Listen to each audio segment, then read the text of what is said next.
마음이 만들어내는 고통을 치료하기 위해 지금 여기에서 알아차리라, 알아차리는 것, 그것을 중요하게 생각합니다.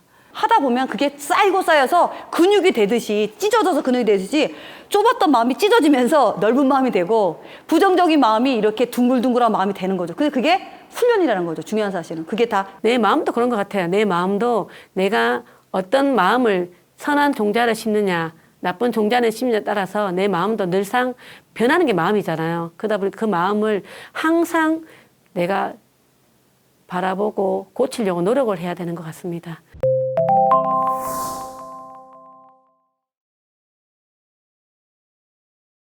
살면서 가장 중요한 것은 다른 사람이 어떻게 나를 생각하느냐가 아니라 나 자신이 어떻게 생각하느냐입니다. 스스로 걱정, 근심과 질투, 증오심 등 불행을 불러오는 감정 등을 떨쳐버리고 스스로 행복해지는 지혜가 필요합니다. 다양한 방법이 있겠지만은 저는 마음을 다스린다는 지혜는 우리가 흔히 말하면 제가 수행자로 길을 가니까 당연한 답변은 정해져 있어요. 그러니까 염송하고 희사하고, 물론 그것도 중요하지만은 만약에 내가 마음에 뭔가 화가 났다면 내가 왜 화가 났는지 한번 내 마음을 들여다보는 거 있잖아요. 그냥 늘상 내 마음을 이렇게 들여다보는 이렇게 관찰, 그런 게 좀 필요한 것 같아요. 살다 보면 이렇게 안 힘든 분이 없어요. 근데 정작 누가 그러더라고요. 저희 이름이 시민당이잖아요. 그러니까 시민당이 하면 어떤 보살님은 그 얘기 하시더라고요. 무슨 정당이냐고. 그거 있잖아요. 그렇게 얘기하시는데, 이게 시민당이라는 곳이 내 마음이 좀 항상 좋을 순 없잖아요. 좁지 않고 힘들 때 누군가한테 내 마음을 털어놓고 얘기하고 싶을 때 가까운 시민당으로 가시면 이렇게 저같이 마음 좋은 전수님이 기다리고 있을 겁니다. 그래서 여러분들 살면서 늘 좋지는 않을 거예요. 하면서 힘든 부분도 있고 힘들고 괴롭고 외로운 부분이 있을 겁니다. 그때마다 내 마음을 털어놓을 수 있는 그런 가까운 시민당으로 가시면 좋을 것 같아요. 네. 오랜 시간 동안 이렇게 오로지 마음만을 다루어온 종교가 바로 불교입니다. 불교에서는 궁극적으로 마음이 만들어내는 고통을 치료하기 위해 지금 여기에서 알아차리라, 알아차리는 것, 그것을 중요하게 생각합니다. 수치심, 우울, 또 불안, 슬픔 등을 받아들이는 대신에 직면이라는 말을 합니다. 자신의 아들을 먼저 보내고 정신을 놓고 따라 죽으려는 이런 노모에게 부처님은 짠 하고 나타납니다. 아이를 살려주겠다, 이런 약속을 해요. 그런데 그 조건은 사람이 죽은 적이 없는 집에서 향과 불을 구해오라고 하십니다.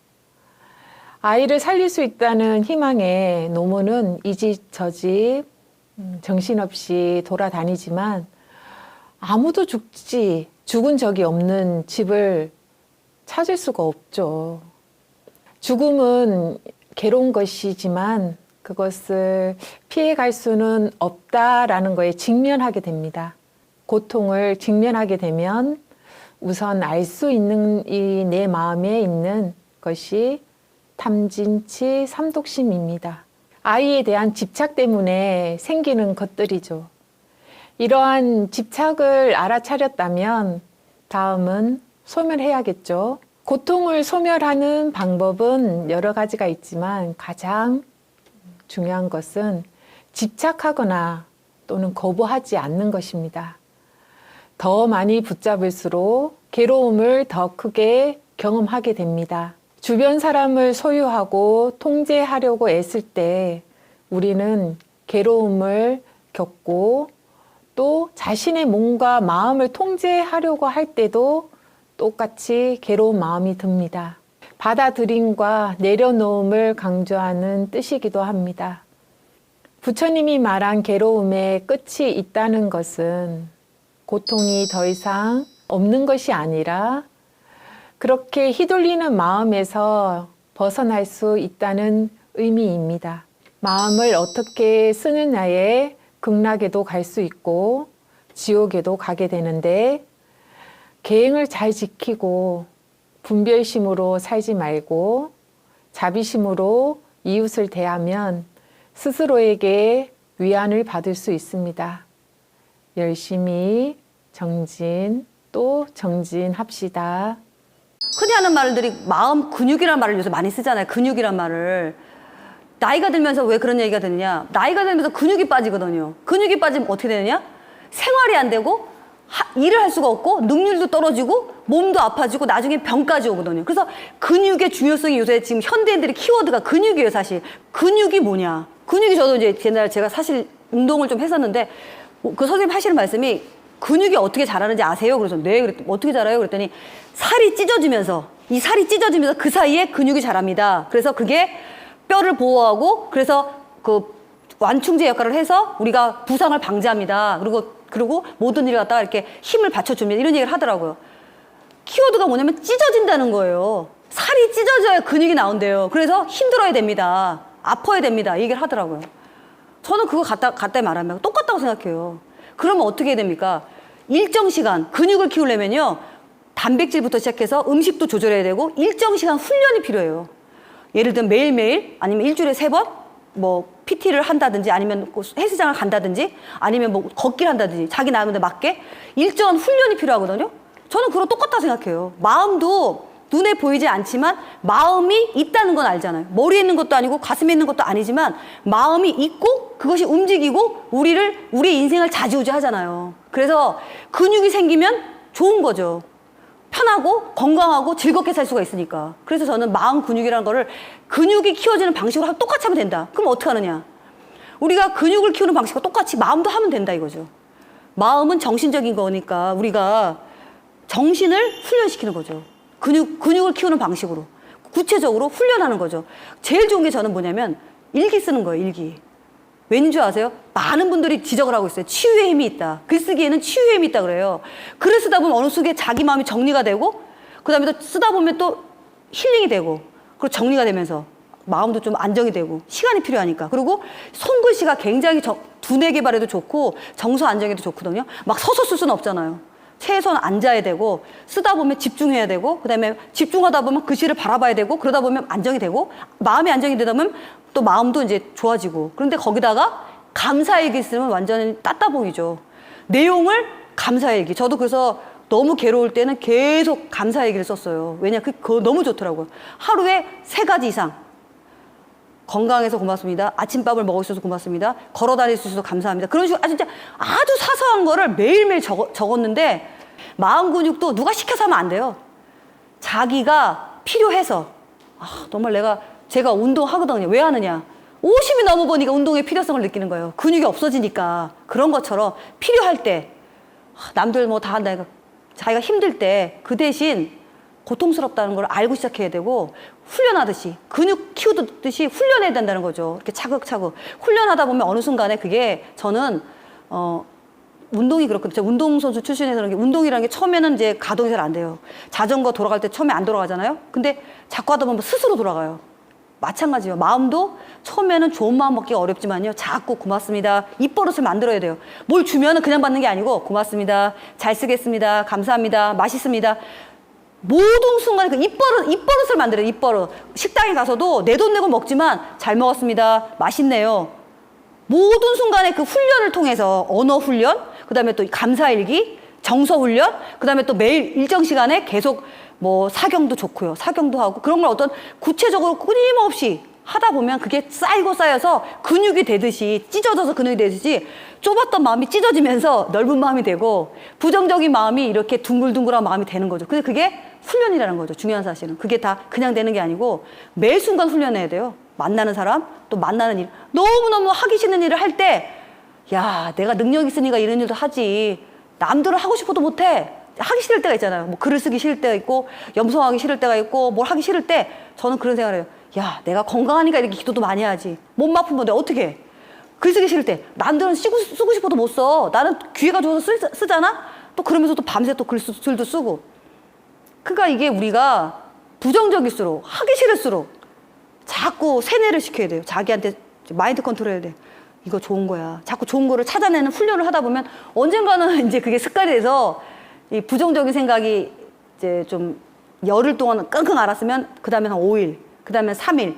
그럼 뭐 요새는 그냥 뭐 하루에 안 넘어가요. 막 그런 식으로 이제 좀 부정적인 거나 이런 거는 근육이 많이 이제 저도 마음 근육이 많이 붙어 있죠, 요새.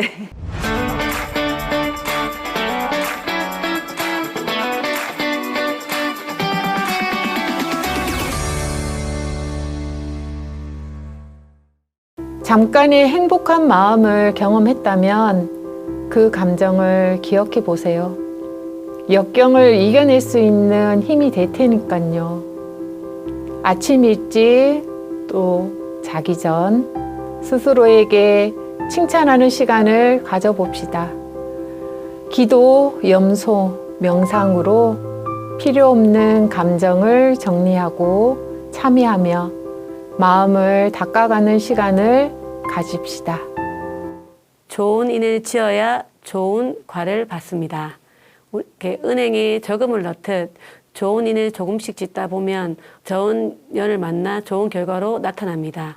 내 마음도 그런 것 같아요. 내 마음도 내가 어떤 마음을 선한 종자를 심느냐 나쁜 종자를 심느냐에 따라서 내 마음도 늘상 변하는 게 마음이잖아요. 그러다 보니 그 마음을 항상 내가 바라보고 고치려고 노력을 해야 되는 것 같습니다. 그로 인해서 이제 주변에 뭐 좋은 인연들이 많잖아요. 그분들이 인해서 내가 예를 들어서 자식 때문에 내가 힘들다. 그러면 그로 인해서 내가 자식이 꼭 그것 때문에 힘들다는 게 아니고 왜 힘든지 내 마음을 좀 들여다보고 내가 왜 지금 내 상황이 왜 괴로운지 그걸 알아차리고 그 괴로운 일을 해결나갈 수 있도록 좀 지혜롭게 하는 게 중요한 것 같습니다. 이것만 있으면 우린 절대 불행에 빠지지 않는 황금 열쇠가 있다. 그 황금 열쇠가 뭐냐? 저희 스승님이 두 가지 얘기해 주시더라고요. 종조님 말씀하신 첫 번째, 상대자의 정으로 내 어머니의 그림자다. 그게 첫 번째 열쇠, 황금 열쇠고요. 두 번째는 수고는 일시라도 두지 말고 은혜는 평생으로 잊지 마라. 이것만 딱 두 가지만 열쇠만 갖고 있으면 세상에 나쁜 사람 없고 세상에 어려운 일이 없다고 말씀하시는 거예요. 저는 그게 참 살면 살수록 정말 와닿는 게 우리가 살면서 은혜는 모르잖아요. 하늘의 은혜, 바람의 은혜, 공기의 은혜 모르고 잘해준 건 기억 못하고 요만큼만 섭섭하게 하면 막 안 좋은 사람이야 막 그러잖아요. 은혜는 요만큼 생각하고 수고는 이렇게 생각하죠. 그래서 그럴 때마다 저 사람이 나한테 잘해준 걸 생각하자. 저 사람이 나한테 잘해준 자꾸 그런 식으로 생각하면 미워할 사람 없고요. 두 번째는 상대자의 정으로 내 어머니의 그림자다. 사람들이 손가락질 할 때요. 제가 죄송하지만 손가락질 하면 하나는 가 있고요. 하나는 밑으로 가 있고요. 세 개는 자기를 향해 있습니다. 상대자의 저물은 내 어물의 그림자가 뭐냐면 저는 그 말이라고 생각해요. 상대가 보기 싫죠? 내 안에 더 많이 있어요. 상대가 보기 싫다는 얘기는 그 사람의 단점이 나한테 있기 때문에 그게 보기 싫은 거예요. 사과가 맛있다는 사람은 사과를 먹어본 사람이지 사과를 먹어보지 않은 사람 사과 맛있는지 몰라요. 그 사람이 싫다는 사람은 그 사람 행동이 싫다거나 그 일이 싫다는 얘기는 그 일을 경험해봤고 그 일을 안다는 거예요. 그 사람 행동이 싫다는 얘기는 난 저런 사람 정말 싫어. 자기가 더 많이 갖고 있어요. 그래서 상대자의 저물은 내 어물의 그림자라. 저는 그 두 가지 키워드 그걸 우리 스승님께서 그게 열쇠다. 그것만 있으면 안 되는 일이 없어. 다 해결된다. 그 얘기 하시는데 난관의 본chất. 저도 사람이니까 힘든 일 있고 하기 싫은 일도 있고 미운 사람도 있고 하잖아요. 그럴 때마다 저는 두 가지 생각해요. 그 두 가지만 생각하면은 하루 정도는 가지만 사실은 하루만 지나면 다 이해가 되더라고요. 아이고 저 어물이 내 어물인데 누굴 욕해. 야 저 사람이 나한테 잘해준 거 생각해봐. 그거는 그냥 넘어가자. 이런 식으로 하니까 마음이 편해지고 그 모든 문제가 사실 다 해결이 돼서 마음 닦는 게 저는 가장 그 현실적으로 말하면 그 두 가지만 잘 간직하셔도 마음 닦는 데는 큰 도움이 되지 않을까 하는 생각이 듭니다.